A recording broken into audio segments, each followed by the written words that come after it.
কালে কয়টার সময় গিয়েছে বিদ্যুৎ? 7টার দিকে গেছে। এখন প্রায় 7টা বাজছে, এখন পর্যন্ত কারেন্ট নেই। তাহলে আপনার কেমন অসুবিধা হইতেছে? হয়তো কাটা টাটা সব বন্ধ, এখন ওই পাশের দোকান থেকে একটু লাইন এনে সেটা জ্বালাইতেছে। না, বাজারে তো লোক সমাগম প্রচুর দেখা যাচ্ছে। দেখা যাচ্ছে এখন তো অন্ধকার, দেখেন চারিদিক দিয়ে কারেন্টের সমস্যা।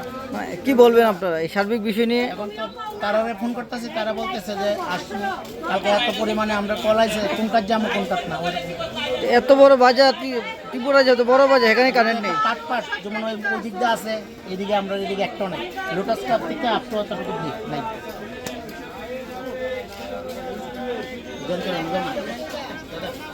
মানে আপনারা এখান থেকে কথা বলছেন, বিদ্যুৎ নিগম কারোর সঙ্গে কথা হয়েছে আপনাদের?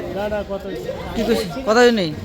কেমন অসুবিধা হয়েছে আপনাদের? অসুবিধা বলতে আমরা দোকানদারি করতে পারতেছি না, মালটা আমাকে পারি না। এটা ত্রিপুরার যে সবচেয়ে বড় বাজার। কালকে ভাই অনেকখানি সময় হয়ে গেল। ব্যবসা কেমন চলছে আপনাদের? ব্যবসা নাই, কাস্টমার আই না, অন্ধকার